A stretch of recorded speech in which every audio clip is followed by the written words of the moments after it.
Dubey. Today I will explain the application of Gauss theorem.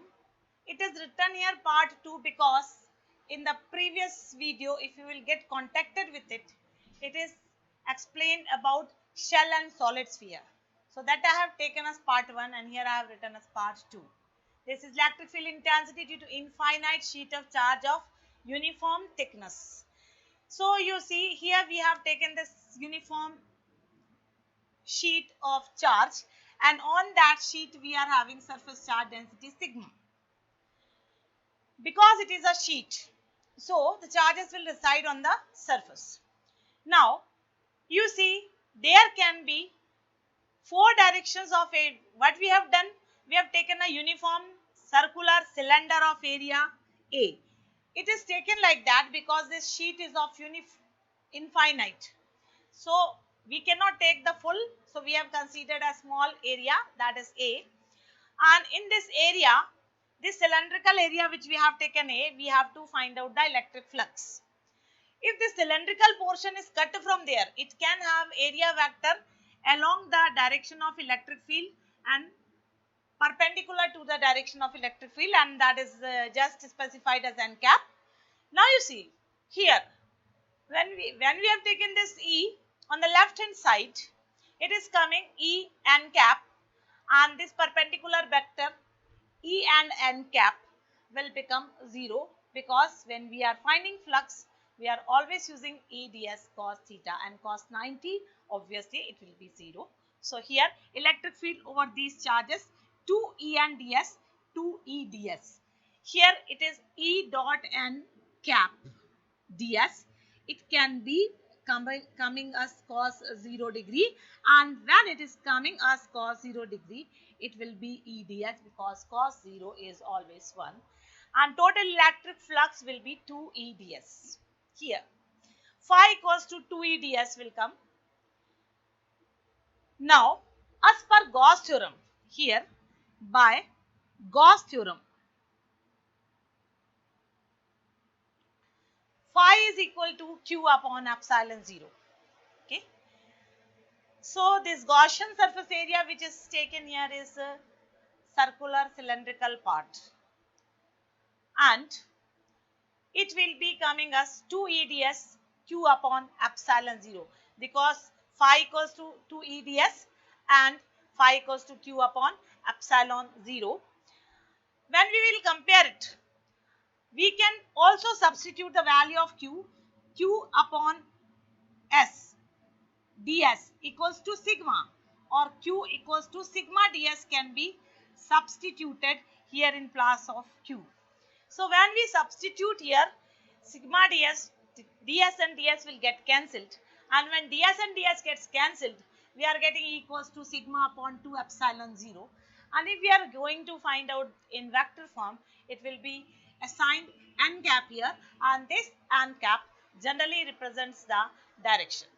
So this part when we are dealing, it is electric field intensity due to infinite sheet of charge of uniform thickness.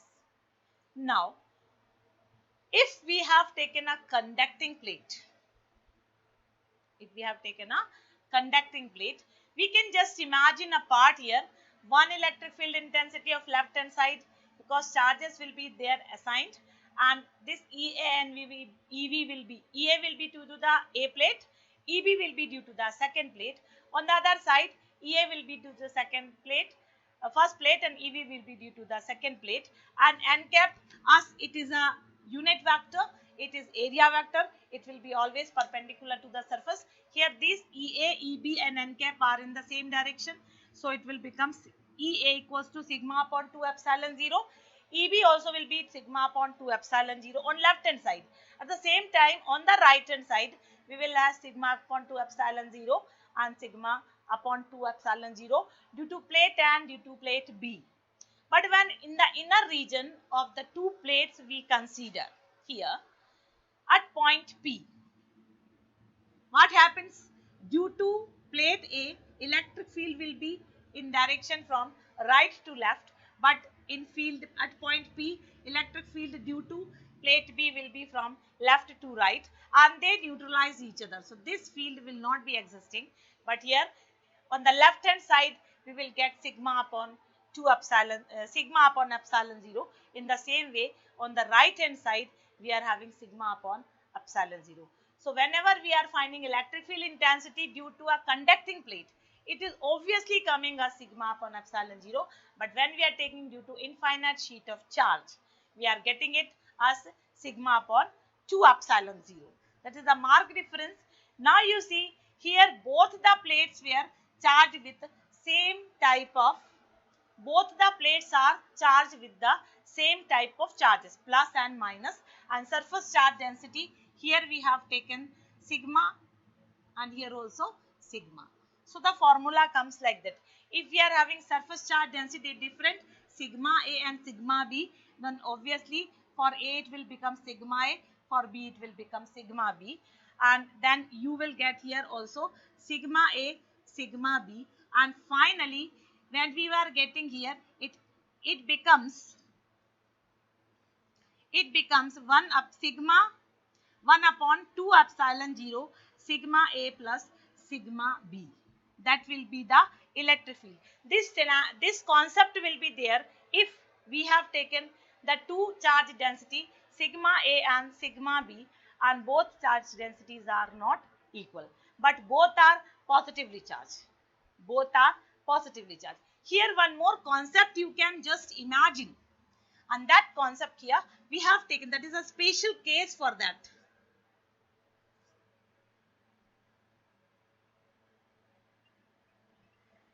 What we have done, sigma A we have taken plus sigma, and sigma B we have taken minus sigma.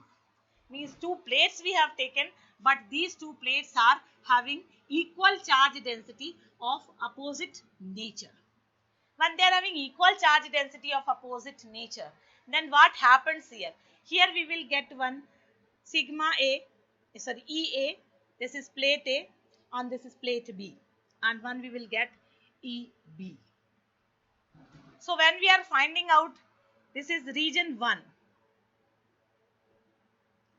this is region 2, and this is region 3. So we are having here now region 1, 1 upon 2 epsilon 0 sigma minus sigma, and in this region when we are taking region 2, we'll get E equals to 1 upon 2 epsilon 0 sigma minus of minus sigma, and here in region 3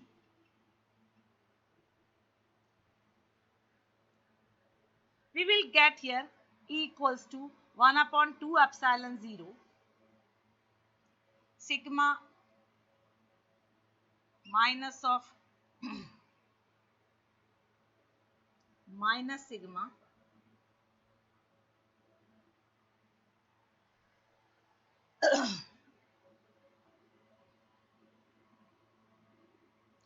so likewise, just you see in region 1 electric field will become 0.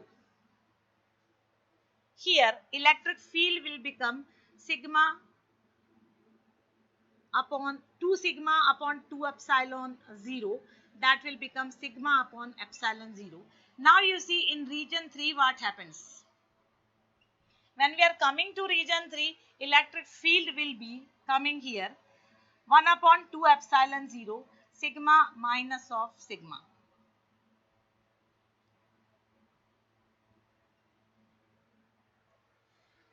So why it is coming sigma minus of sigma? Because sigma will be here plus sigma, for here it will become plus of minus sigma, because sigma A is here plus sigma and sigma B is here minus sigma. In this equation of electric field intensity, if we are putting 1 upon 2 epsilon 0, if we are putting sigma, it will be sigma plus of minus sigma. Obviously in this region 1, the electric field intensity due to these conducting plates will be 0. What? When we are coming to region 2, one electric will be directed inwards and one other will be directed. So here 1 upon 2 epsilon 0 sigma minus of minus sigma, and it becomes here E equals to 2 sigma upon epsilon 0. In between the plates electric field intensity equals to sigma upon epsilon 0.